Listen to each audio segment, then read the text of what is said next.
Saturday tasted like honey and salt, the honey from the orange blossom my neighbor sells at the farmer's market, the salt from the breeze that comes up the channel and slides under our back door no matter what weather strip Keaton swears he's fixed, and if you'd frozen the morning at 9:40, you'd have seen a marriage that looked right enough. My cast iron skillet spitting batter into pancakes the size of my palm. A bowl of blueberries sweating on the counter, the radio low with an old Sam Cooke track. And Keaton leaning in the doorway in a faded cedar key merino shirt, thumbs hooked in the pockets of his shorts, smiling at the dog as she tried to herd the sun across the kitchen tiles. He asked for the first pancake the way he always did, with a mock bow like I was passing him some royal offering. And I flicked him one that wasn't pretty but tasted like weekends. And he tore it with his fingers and fed a corner to Juniper and said we should take the kayaks out before noon because the tide would be lazy, and I took a breath that went all the way down. The kind that makes you believe, briefly, that the weather inside two people can stay as clear as the sky you woke into. I could list the small oddities I'd noticed in the past month, his new habit of charging his phone in the garage, the way he always seemed to be on speaker with work, but angled the device away, the extra cologne that made our bedroom smell like an orange rind ground against a stone, and you'd ask why I didn't say anything. But the truth is suspicious thoughts pass through me like lightning bugs. I see the flash. I refuse the net. I flipped a pancake. He rinsed the knife after slicing strawberries. And when he swept past me he brushed my lower back with two fingers, almost absent. Like he was checking I was still there. The call came at 10:02. His ringtone, not the jaunty whistle he uses for friends but the default bell we never changed. Because he's stubborn about small things. And he glanced at the screen and something in his face tightened in a practiced way, concern snapped on like a seatbelt, before he turned away and answered, "Hey, slow down. I'm listening," his eyes sliding to the window as if the right words were outside. I didn't think emergency then, only not now. Because the pancakes were getting cold and we had planned the market and then the kayaks and a nap in the hammock before the evening heat. A day you could fold into your pocket like a postcard. And the next thing I knew he was pacing between the sink and the fridge with one hand gripping his hair and the other jabbing the air as if the person on the line could see his punctuation. "Where, Gainesville? Who's with him?" "Of course I can. No, I'm closer than Sawyer. I'm already dressed. Tell them I'll meet the rig at the north gate." And every noun sounded official and urgent. And my stomach did that slow sink that happens when you misstep on a stair in the dark. Keaton manages inventory and logistics for the marina and a few surrounding docks. Which means keys and schedules and chasing down missing pallets, not medical triage. But he's the kind of man who volunteers. Who once helped a stranger change a tire in rain that came down like a curtain. So the outlines of what he said could be true. A crewman hurt on a Saturday. No manager on site, some gate no one can find. He hung up and blew air through his cheeks and put his palm flat on the counter to steady himself, and I was already moving, grabbing my bag, saying, "I'll drive, you call on the way." And he shook his head like a swimmer clearing water from his ears and said, "No, Maris. It'll be faster if I cut through County Road 24. Meet me later if it drags out, I'll text." Don't worry, baby, it's probably a scare, and the way he called me baby had a crease in it. Like the word had been folded and unfolded too many times with someone else's fingers. He went for the hook by the garage door and grabbed the keys. then paused and doubled back to the bedroom under the pretense of changing his shirt, which I only noticed because he never changes for errands. He believes a shirt is a shirt until it disintegrates. And when he passed me again, he smelled brighter. That orange and powder note he's been wearing to mask boat diesel. And he had the small canvas duffel he takes fishing. A bag that holds sunscreen and a cheap paperback and a spare pair of shorts. Why the bag? I asked, and he said, without meeting my eyes, gate codes, binders, you know, paperwork crap.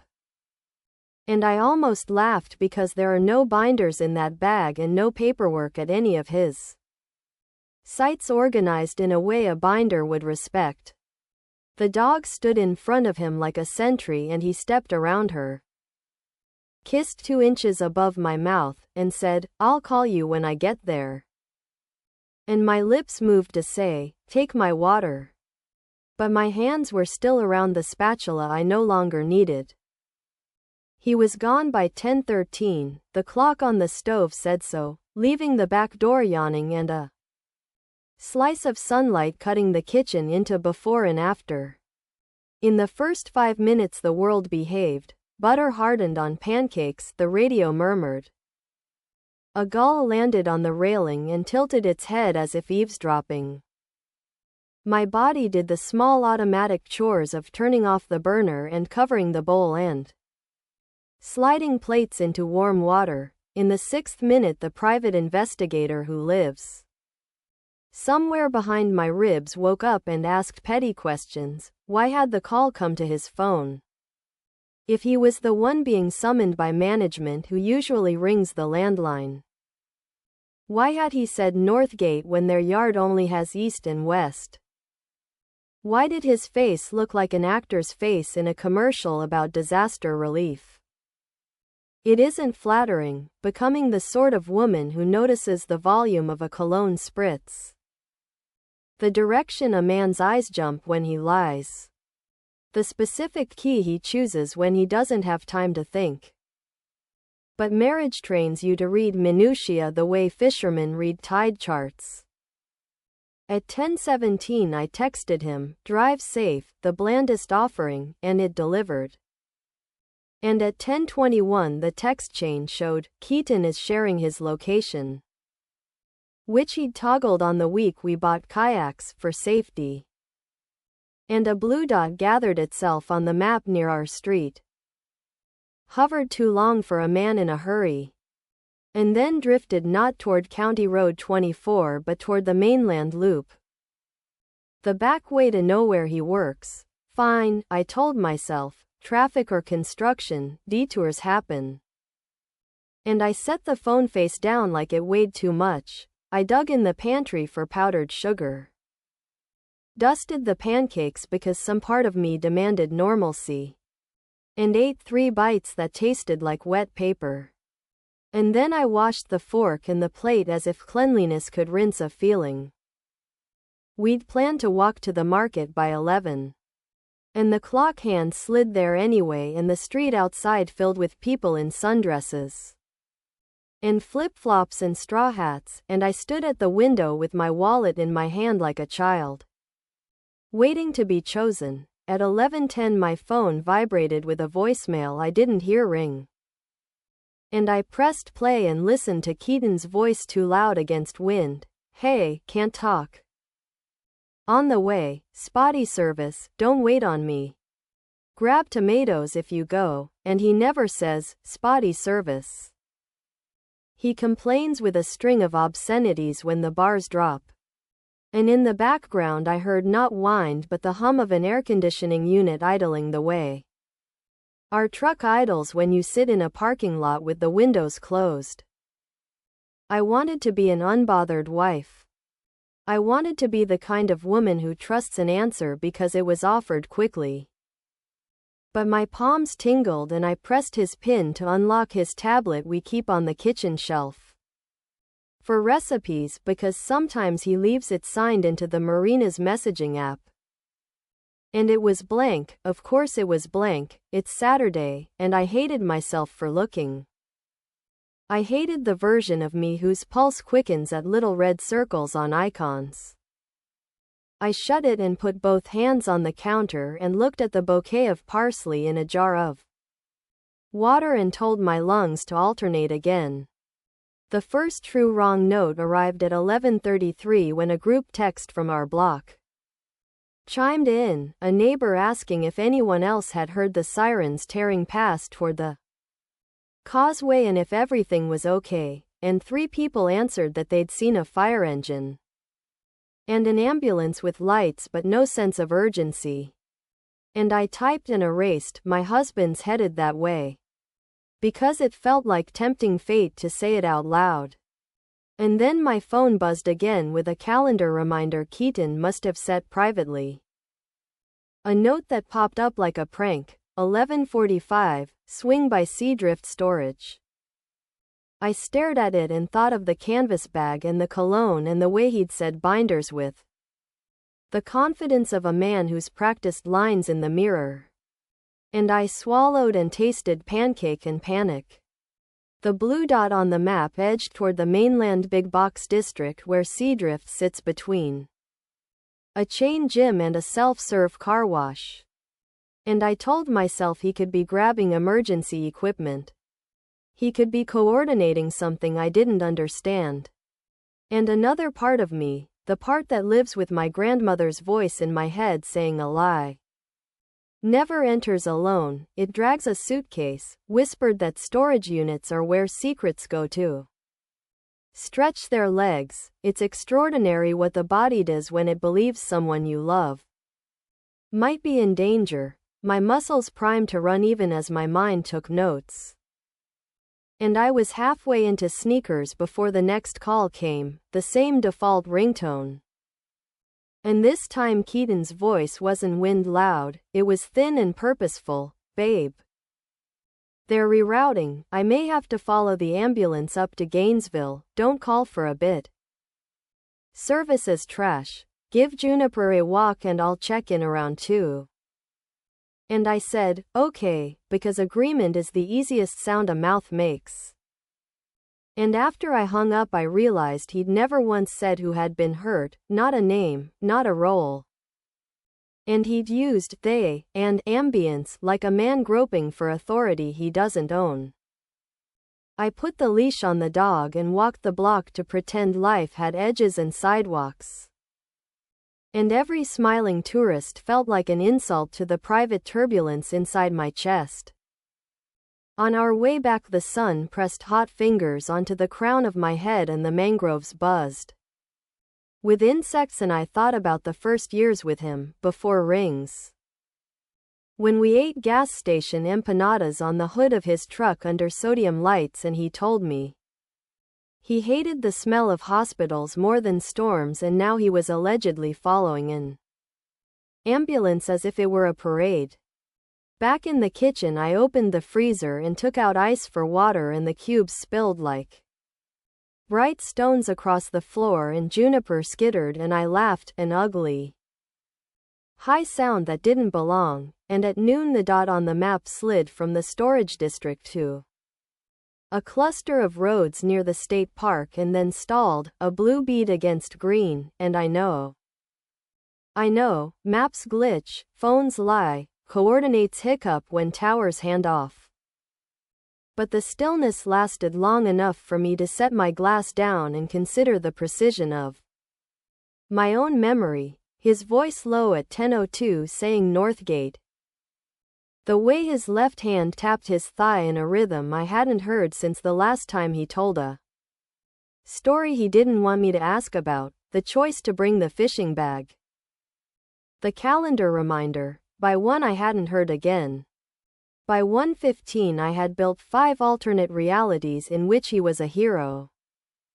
And by 1:30 the 6th reality pushed through like a sprout in a crack. That the emergency belonged to me and I just hadn't named it.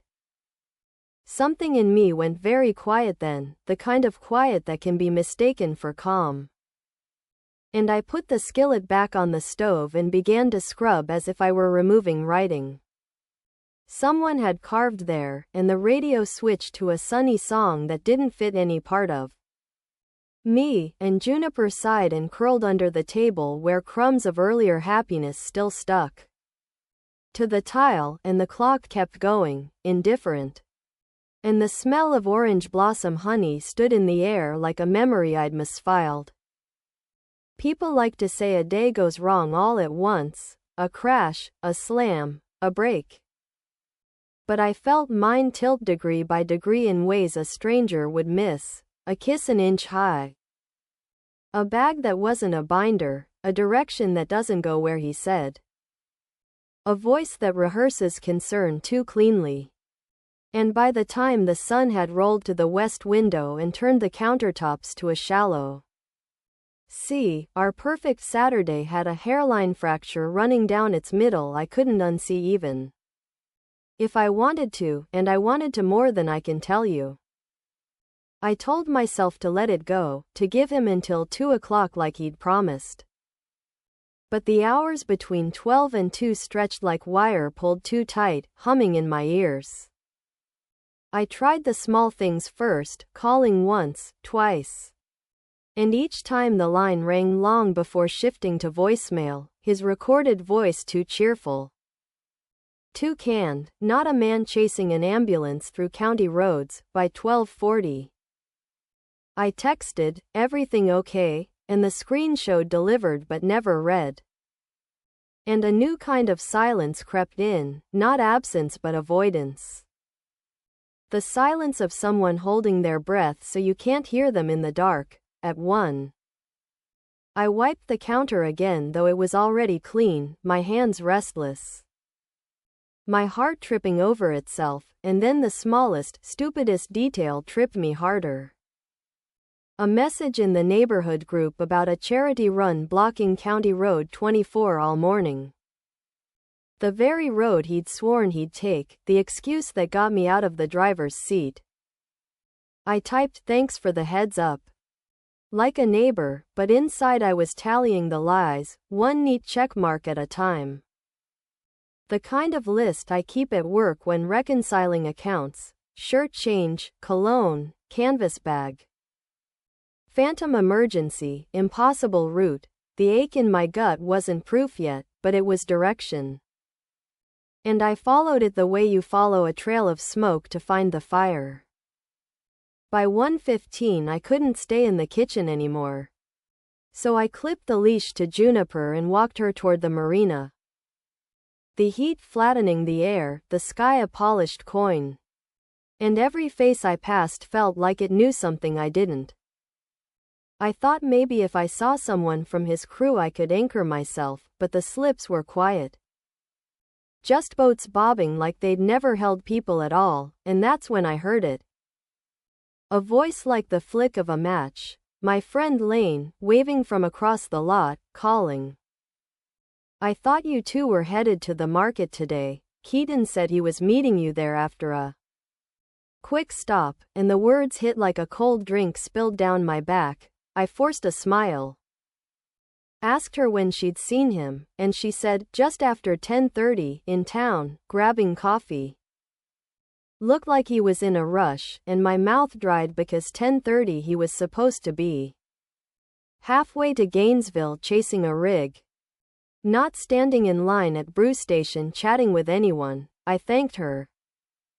Tugged Juniper back toward home, every step heavier.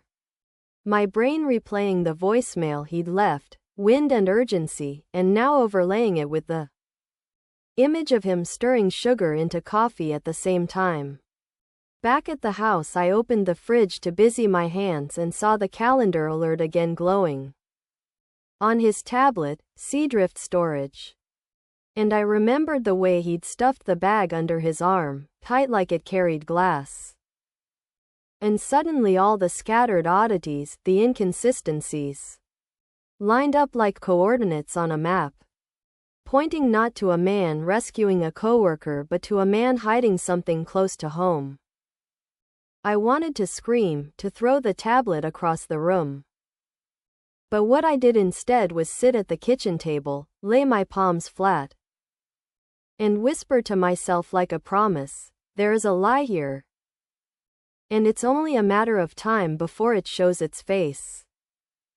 I began stitching the fragments together the way I would a puzzle missing half its box, lanes. Casual sighting at the coffee shop, the phantom ambulance. The storage reminder glowing like a bruise on the tablet. The detour that wasn't a detour at all, and soon a picture formed I didn't want but couldn't unsee. I scrolled through our shared credit card account, my fingers trembling. And there it was, a charge at Brew Station at 10:31. Another at a liquor store near Seadrift Storage at 11:15. Timestamps that marched perfectly alongside his supposed sprint to Gainesville. I whispered aloud, he was never on that road. And Juniper lifted her head like she understood. The deception wasn't sloppy, it was rehearsed. A net of half-truths spun tight enough to catch me if I didn't tug the threads, but I did tug. And each one unraveled into the next. I replayed the voicemail in headphones and caught details I'd missed before, the echo of a closed space, the faint trill of background music that didn't belong on a roadside, but matched the playlists the storage office plays on loop, and the weight in my chest settled deeper. When I checked his location again, the dot had gone dormant near the state park. Not moving for over an hour, and I thought about that bag he carried, the shirt change, the cologne sharper than usual, and a picture slid sharp into my mind. Another person waiting there with him, hidden behind the excuse of emergency.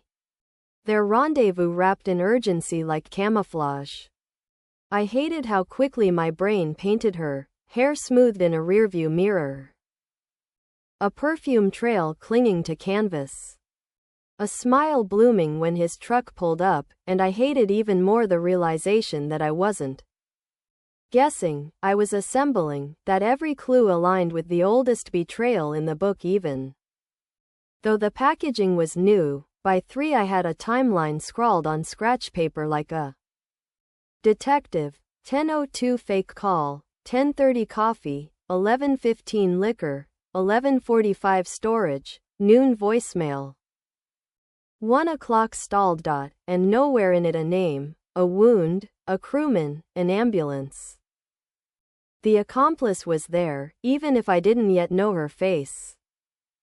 And the infidelity wasn't a suspicion anymore, it was a web I had stepped straight into.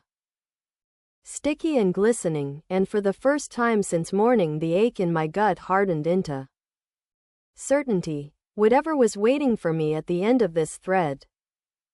It was not the man I thought I married. I held on to that certainty like a rope. And by evening it pulled me straight into the confrontation I'd been dreading. The sun had dropped low, painting the kitchen gold. When Keaton finally came through the back door smelling faintly of sweat and citrus. His shirt different from the one he'd left in. His eyes darting before they settled on me at the table with the scratch paper timeline spread open like evidence. I didn't ask how the crewman was. I didn't pretend to believe in ambulances and gates. I just said quietly, "Who were you with?" "Keaton?" And the way his shoulders stiffened was answer enough, but he tried anyway. Fumbling through phrases like, "You don't understand," and, "It wasn't like that," and, "I was helping a friend," each one thinner than the last. My hands shook but my voice didn't as I read the timestamps aloud. Coffee at 10:30.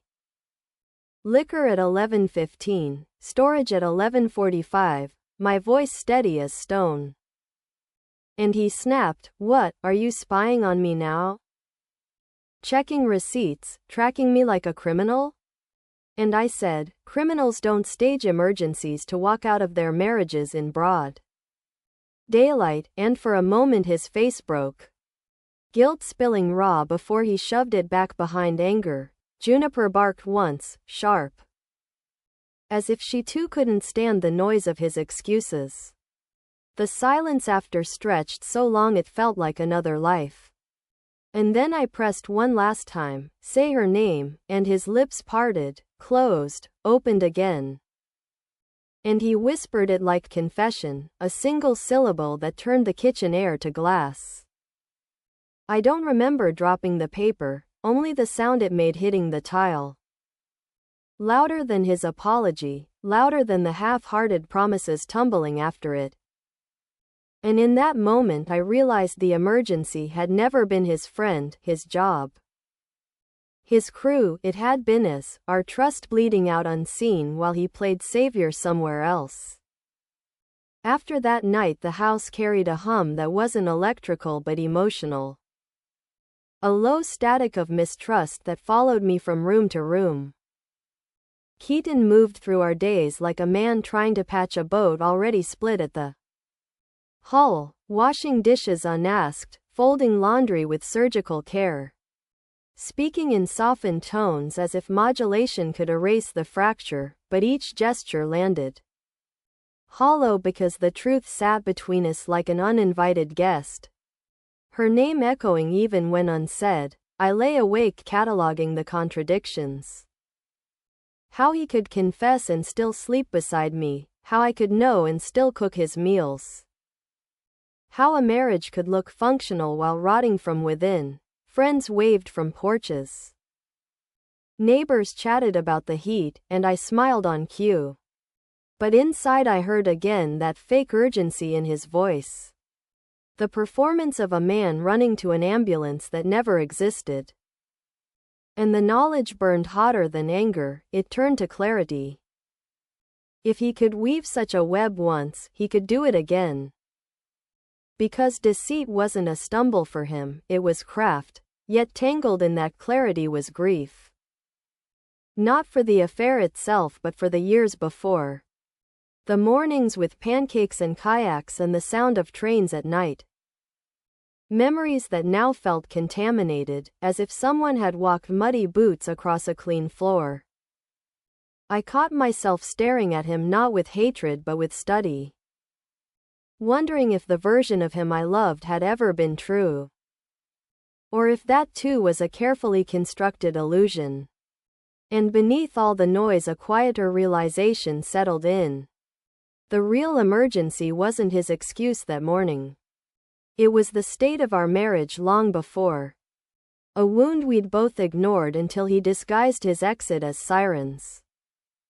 Leaving me in a kitchen full of lies to finally hear the alarm that had been ringing inside me.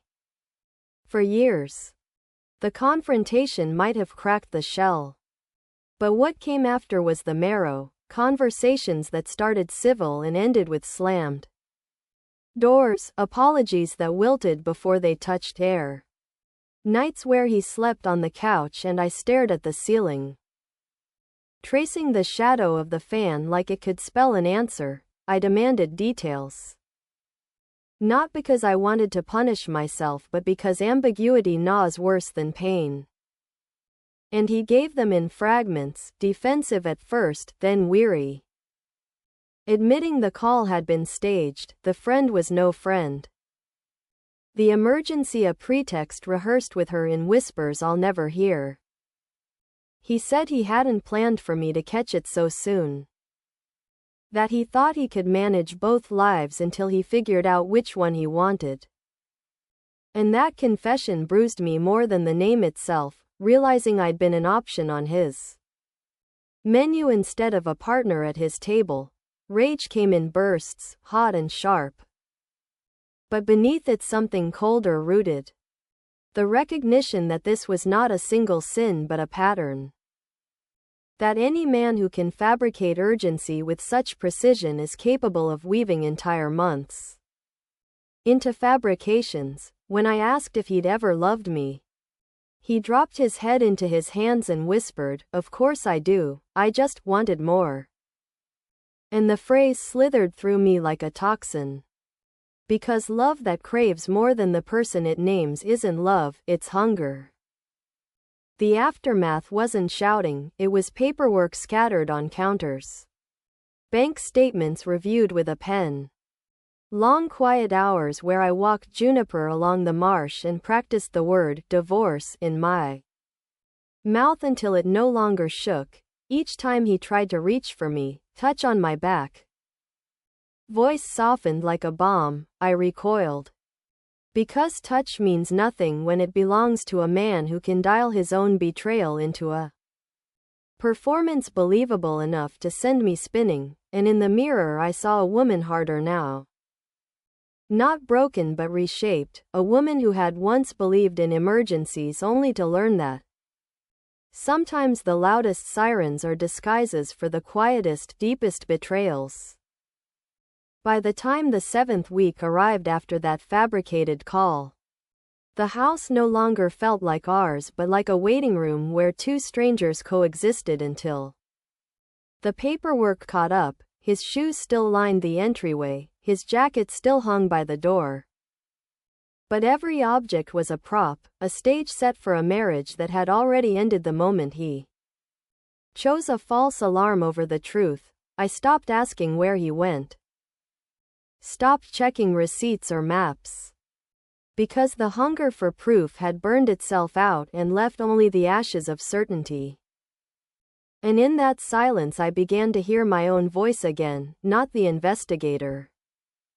Not the wounded wife, but the woman who wanted air that didn't taste of lies. One evening, while he sat across from me fiddling with his phone, I simply said, "Keaton, the emergency is over," and his eyes flicked up confused, like he didn't remember the script.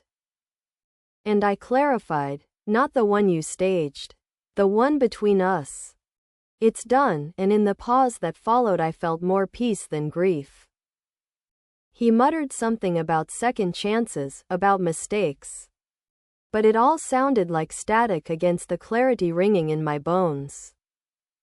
The next morning his truck was gone before dawn. A note on the counter saying he'd give me space. And I stood in the doorway with Juniper at my side watching the horizon pinken. Realizing space was all I'd wanted for months, space from the web of excuses. From the scent of borrowed cologne. From the shadow of another woman's smile hidden behind the word emergency. And so the lesson carved itself cleanly. Love can survive hardship, it can survive distance. Even anger, but it cannot survive deceit disguised as duty. Cannot survive a man willing to cry wolf just to sneak away. The sirens that day were never real, but the ruin they left behind was. And as I stepped back into the kitchen flooded with new sunlight, I knew I would never again mistake the sound of lies for the sound of alarm.